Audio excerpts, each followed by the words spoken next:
If you get attached to another human being and you want X and they want Y, there's probably going to be some challenges. Sadly, most women come to me with a broken picker. The two common reasons for divorce are centered around money and a lack of physical intimacy. And I think it's time to have those conversations right from the early stages of dating. Welcome back to The Vibrant Couple. This is part 3 of a conversation with Jonathon Aslay. We talked in part 1 about men's relationship to commitment. We talked in part 2 about chemistry not being a sure sign of relationship success. And today we're going to talk about relationship destiny and how both in the couple, in the relationship, are integral part of it. Jonathon, you've been a dating and relationship coach, primarily to women, and you work with women in their midlife. So they've had a first marriage, they have had children, they know much better who they are.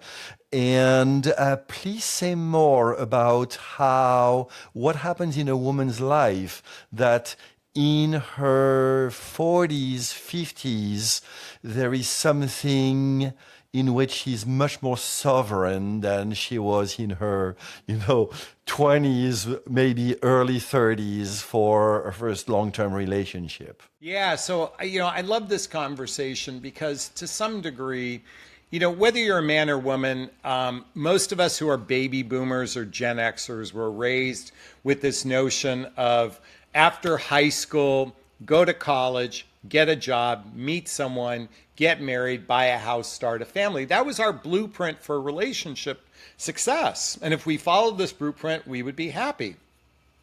What happens is for a lot of men and women, they don't know who they really are as individuals. And I mean, that big question of who am I, why am I here, what's it all for kind of question.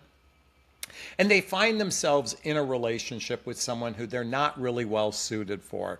Hence why there's a significant percentage of divorced couples, roughly in their 40s, if you will. In fact, I'd roughly say 75% of singles over 45 years old in the dating marketplace are divorced because they had this blueprint. So then now they're back in the dating marketplace. You're 45, you're 55, maybe you're 65. And all of a sudden there's no more blueprint, going on.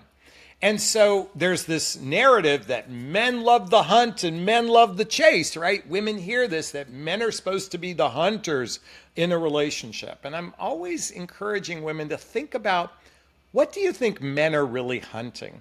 Do you think men really go around going, I want a relationship, I want a relationship. I'm just hunting for a relationship. This is my bow and arrow, and I'm looking to get married. Is that what men are hunting? And if you asked a woman, what's the one thing on a man's mind during a date? Sex. So what are we hunting or chasing? We're chasing physical intimacy. There's no guarantee that there's some relationship at the end of that. And yet, we've been indoctrinated in believing that men are the leaders of the relationship. They're driving the bus. Now, to some degree, when you think about it, women are the gatekeepers of sex. They usually are the gatekeepers of sex. Man will always want to have sex, but usually the woman makes the choice. But men are the gatekeepers of commitment. I mean, throughout history, men are the ones that do the asking for the hand in marriage. It's rarely ever the other way around. So we've been indoctrinated in this belief that men are the gatekeepers of commitment. And yet, I'm sharing with women, you know what, you may be giving the job to the wrong person. In other words, I wouldn't count on any, guarantee that just because they chased you from a physical standpoint doesn't mean that they want a long-term commitment. So how do we address this? I think we have much deeper conversations in the very early stages of dating about someone's long-term desires for commitment. Asking those questions. What does a relationship look like for you? What does commitment mean for you? Finding out about their past relationships. In other words, are they still involved with an ex-spouse and it's contentious? Do they still have some sort of care for their last partner and they still want to go back to someone else versus that temporary relief a lot of people are seeking in the dating marketplace? And so, again, we've been indoctrinated that men are the leaders of a relationship, but I want to shift the word from leadership to intention. And being intentional, two people being intentional in the process of wanting to get to know. That's how each person leads, by being intentional, by being vulnerable, by being authentic, by being transparent with another human being. If it's material to a relationship, it's about agreeing to monogamy and exclusivity when two people are physically intimate with one another. It's about stepping into teamwork to build a deeper rooted relationship built on trust, and ultimately is coming to a place of wanting to be all in. Nobody needs to lead, but what I'm encouraging is intentionality.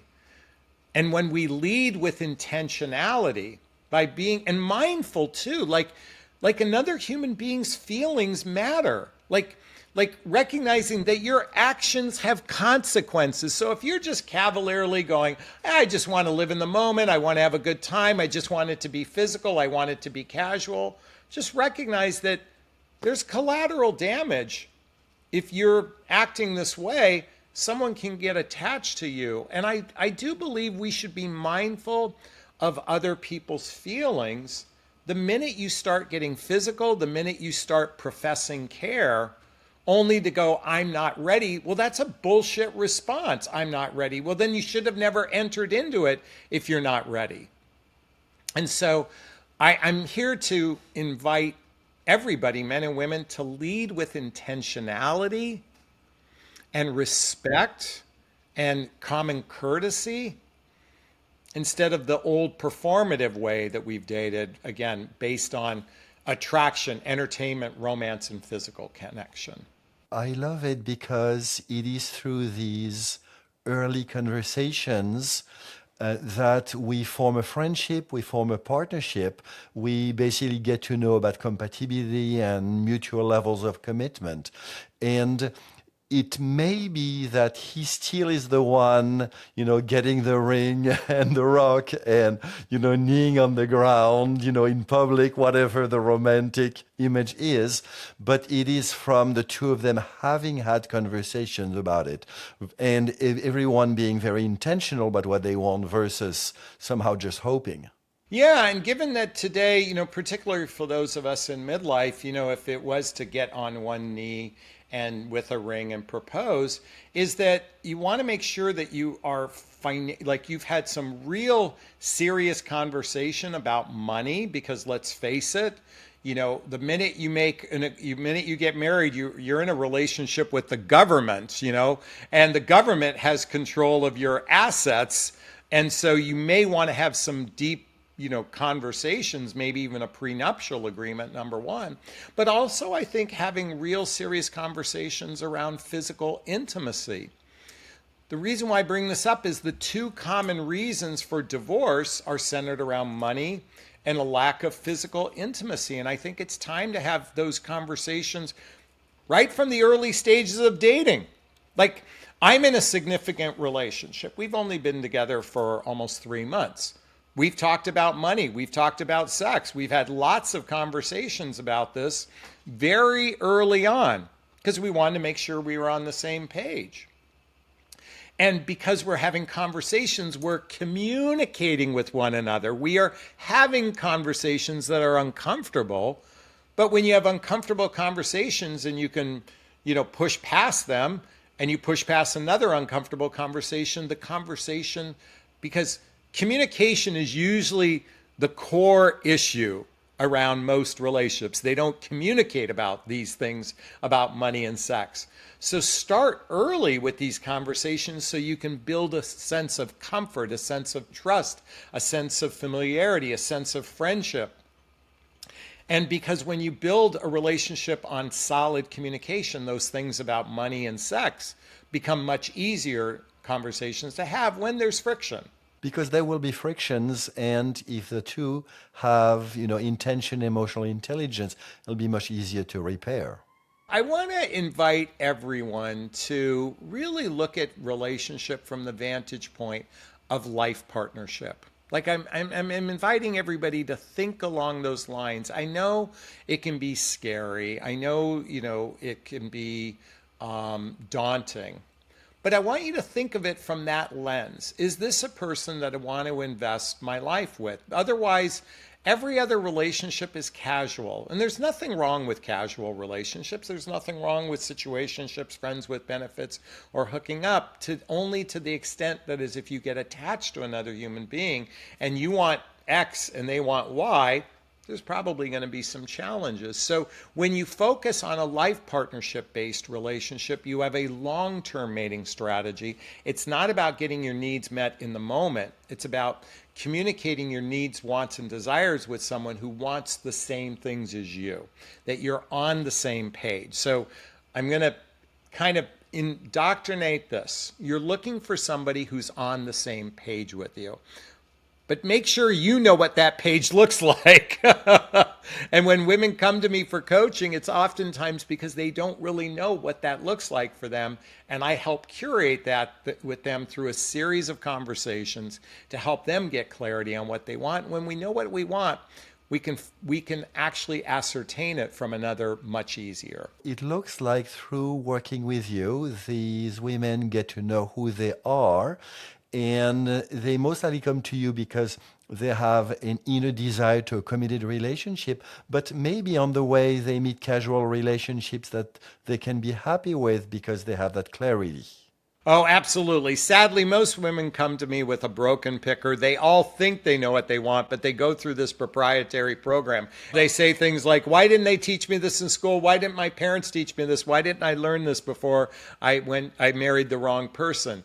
Here's the thing. We all have a fantasy of what we want, but it's important to concretize it from an emotional grown-up and not the inner 6-year-old inside of us that's usually driving the bus.